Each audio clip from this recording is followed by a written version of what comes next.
Selamat datang di edisi The Deep Dive kali ini. Kita punya materi menarik nih buat Anda. Kita bakal bahas persilangan antara kekuasaan negara era Orde Baru, terus komunitas tarekat Sufi, itu loh, kelompok spiritual Islam, dan Nahdlatul Ulama atau NU. Khususnya periode 1971 sampai 1984. Fokusnya soal golkarisasi dan dampaknya. Sumber kita ini laporan yang menganalisis dinamika ini dan menyorot peran Kiai Haji Muslim Ranggen Demak. Misi kita ya, coba ngerti gimana sih komunitas tarekat ini di bawah tekanan politik yang kencang bisa jaga identitas dan otonomi mereka. Pertanyaan besarnya, gimana komunitas spiritual bisa bertahan di tengah badai politik? Oke, kita mulai aja ya. Nah, pertama-tama, golkarisasi itu apa sih intinya? Itu upaya sistematis rezim Soeharto ya, buat menjadikan Golkar kekuatan politik yang dominan sekali. Oke, salah satunya lewat penyederhanaan partai itu ya? Betul. Partai disederhanakan jadi cuma Golkar, terus PPP untuk kelompok Islam, dan PDI. Dan di pemilu 71, Golkar memang menang telak ya, 236 kursi. Iya, telak. Tapi NU, yang waktu itu masih partai sendiri sebelum fusi, dapat 58 kursi. Itu kan cukup signifikan. Jelas jadi target potensial berarti ya? Nah, itu dia. Kenapa NU dan tarekat ini jadi target? Ya karena pengaruh sosial keagamaannya itu loh, kuat banget di akar rumput. Mereka kan punya sejarah perlawanan, pengikutnya loyal, jadi ya bisa dianggap ancaman, tapi juga aset kalau bisa dipegang Golkar. Sempat ada yang mendekat ke Golkar juga ya tarekatnya? Ada. Sumber kita nyebut Tarekat Suryalaya pimpinan Abah Anom, misalnya. Tapi mayoritas awalnya masih kuat di barisan NU. Oke, terus cara Orde Baru mengelola mereka gimana? Ada dua cara utama nih disebut di sumber.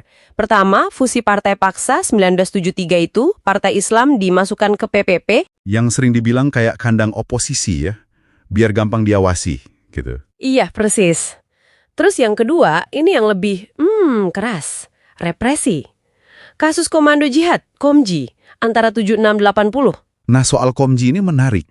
Sumber kita menyebut ada dugaan ini semacam dipakai intelijen, disebut Bakin, Ali Murtopo, buat nakut-nakutin. Jadi aktivitas Islam yang kritis itu coba dikait-kaitkan sama bahaya terorisme. Semacam perang psikologis gitulah. Ngeri juga ya. Tapi selain ditekan, ada juga upaya merangkul kan? Kooptasi istilahnya. Betul. Pendekatan persuasif ke tokoh-tokoh kunci. Contohnya KH Mustain Romli. Waktu itu ketua JETM, organisasi tarekat. Beliau disebut ikut kampanye Golkar tahun 77 ya? Iya, itu disebut di sumber. Dan ini, jelas bikin gejolak internal yang besar di kalangan tarekat. Jadi ada gebuk, ada elus ya strateginya? Persis! Represi jalan, kooptasi juga jalan. Ini nunjukin rezim itu, paham cara mengendalikan kelompok berpengaruh. Bukan cuma paksa, tapi juga mengubah dari dalam. Kenapa ini penting buat Anda pahami? Ya, ini nunjukin kompleksitas hubungan kuasa dan masyarakat sipil. Seringkali memaksa mereka cari cara adaptasi baru. Nah, di tengah situasi kayak gitu, muncullah sosok Ki.H. Muslim Ranggen Demak. Hidup antara 1908-1981. Beliau ini bukan sembarang tokoh ya. Mursyid Torekot Qadiriyah wa Naqsyabandiyah, TKN, ulama luas ilmunya, pejuang kemerdekaan juga, anggota Laskar Hizbullah. Dan salah satu pendiri JATM tahun 1957. Fokus utama beliau, menurut sumber ini, adalah menjaga keaslian Torekat, terutama soal sanad, rantai keilmuan yang jelas itu. Beda banget ya pendekatannya sama KH Mustain Romli? Iya, beda. Kalau KH Mustain pilih jalur politik mendekat ke Golkar, KH Musli ini fokusnya justru memperkuat tarekat di dalam NU. Beliau menolak ditarik-tarik ke politik praktis Golkar. Sumber kita menyebut ini semacam patriotisme spiritual. Menjaga integritas tarekat itu dianggap vital buat fondasi moral bangsa. Puncaknya itu pas JATM pecah ya, tahun 79. Gara-gara manuver politik KH Mustain itu. Betul. Nah, KH Musli dan kiai-kiai NU lain yang nggak sejalan akhirnya membentuk wadah baru. Namanya Jam'iyah Ahli Thoriqoh Al-Mu'tabarah An-Nahdliyah, Jatman. Ada tambahan An-Nahdliyahnya. Ini kunci ya. Banget. Penambahan An-Nahdliyah itu sinyal yang sangat jelas. Kami ini bagian dari NU, loyal pada NU dan ideologinya. Ini langkah strategis yang cerdik sekali. Terus gimana statusnya di NU? Di Muktamar NU 1979 di Semarang, Jatman resmi ditetapkan jadi badan otonom, Banom NU. Dikuatkan SK PBNU tahun 1980. Jadi, dengan berlindung di bawah payung besar NU, Jatman ini dapat semacam benteng institusional gitu dari tekanan Golkar.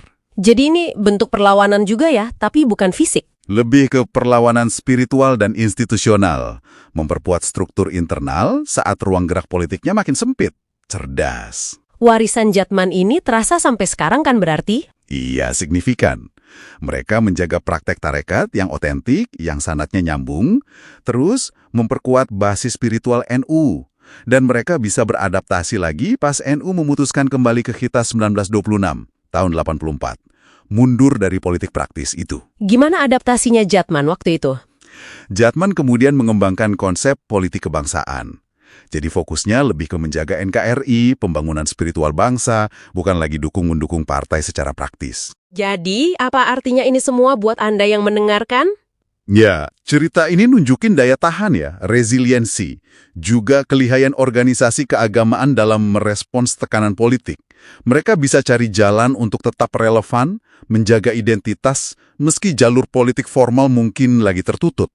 Oke, jadi kesimpulan utama dari penyelaman kita kali ini, kepemimpinan KH Muslih dan langkah strategis membentuk Jatman sebagai bagian integral dari NU itu jadi kunci ya.